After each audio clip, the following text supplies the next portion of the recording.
When the moon hits your eye like a big pizza pie, that's amore. When an eel lunges out, Unagi? that's amore. Get it? Amore eel? I say the funny. Fuck you.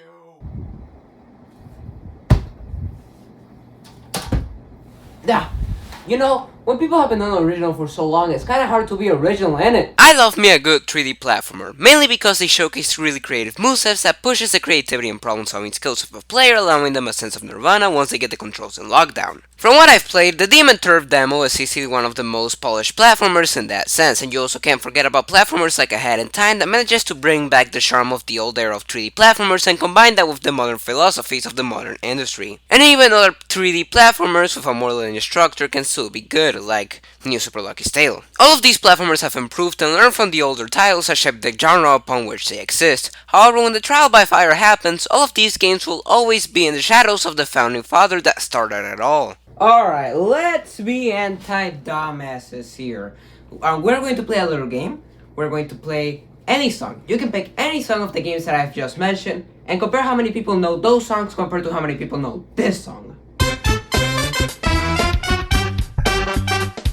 Super Mario 64 is the start of the modern video game industry, as while a lot of games were in the 3D genre years before Mario was in the eye of the public, what Mario did completely changed the way in which video games were designed in the third dimension. It introduced and refined concepts and made everyone realize that they were two-legged donkeys. I want to make it immediately clear that nothing that I say, feel, or do will be able to undermine the legacy and importance of Super Mario 64, as when this game came out, everyone felt like, goddamn, this is Nirvana. Nothing negative I say now will be able to undermine that. With that said...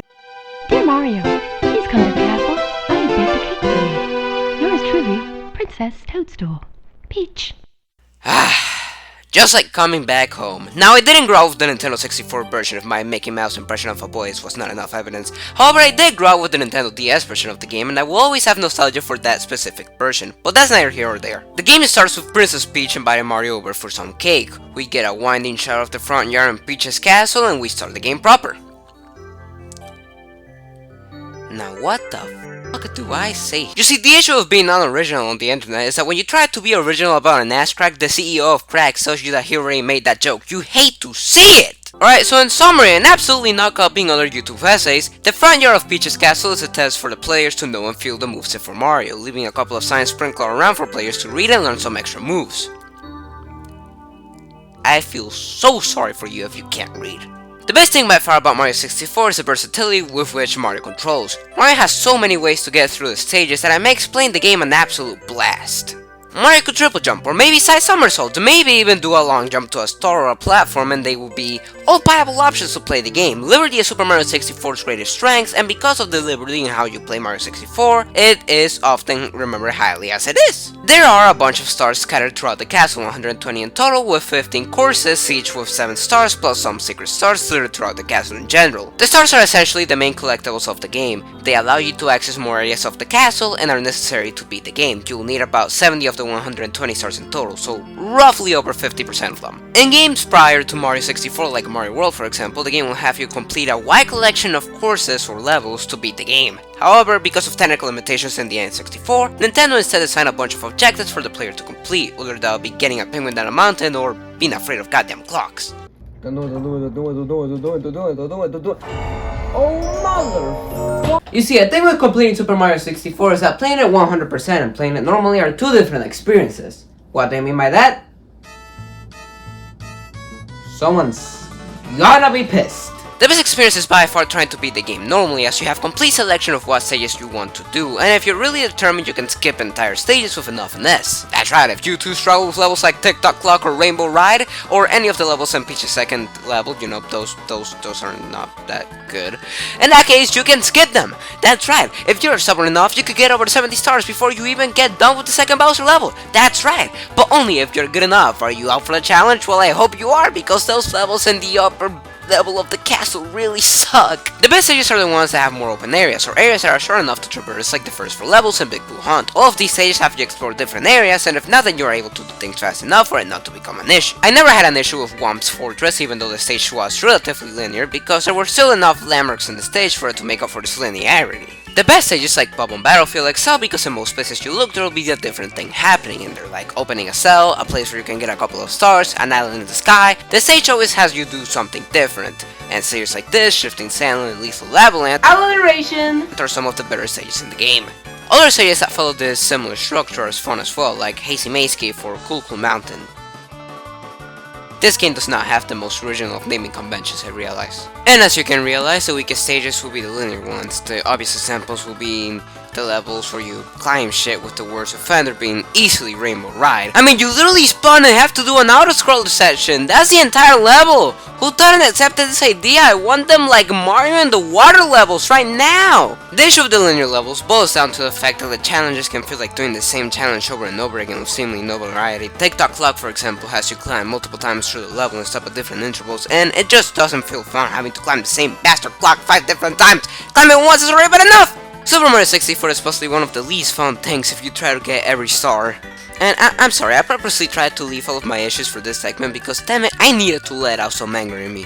Mario just is not precise whatsoever. Too many times I was trying to turn around and the motherfucker will start running instead! In other occasions, the bastard just does not do what you want him to do. Like, I am trying to do a side somersault here, sometimes the wall jumps just refuse to work, and for everything that is good and holy, I am trying to climb a pole here, the game is refusing. Alone, these issues will not bother me whatsoever. An annoyance, but not a deal breaker. The problem is that when these issues cause me to die, and die, and die, and die, I feel like I'm in a JoJo reference. The game is way too trigger happy with triggering one-hit hazards that just hold the progression of the player dead on the tracks and force them to restart because yeah, dying restarts all of your progress and that is infuriating.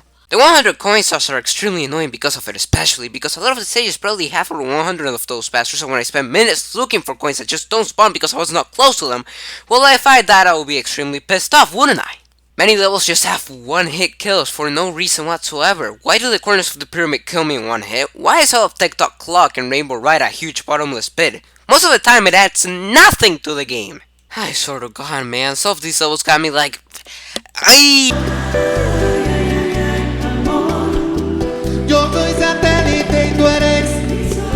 And believe it or not, that's not all, because repetition is a huge issue with the game as well. Too many times will the game spit on your face and tell you to do something again. Climb this level and fight the boss. Now climb the tower. Now climb the tower but punch the structure down. Do you see what I mean? Even the good stages have some monkey brain level design sometimes. For example, every stage has red coins. Every stage has 100 coins. Most one-shot levels like the Bowser levels have red coins. Total Mountain has you climb the top once, twice, thrice, quadrice. I don't even think that's a real word. I almost completed Mario 64 to 100% and I tried, I really tried, but at some point I realized that the game was simply not fun for me anymore because of how frustrating and repetitive the final couple of levels were.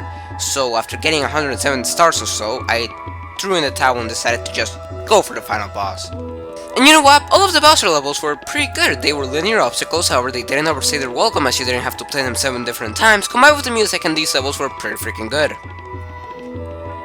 Oh shit, the music in this game! How could I forget about that? Man, that was quite the rant, was it not? I may need to take a nap or some shit. I'm tired. Again, I'm not trying to discredit the legacy of Super Mario 64, nor am I trying to invalidate any opinions anyone has on Super Mario 64. What I am trying to say here is that Mario 64 has aged like piss.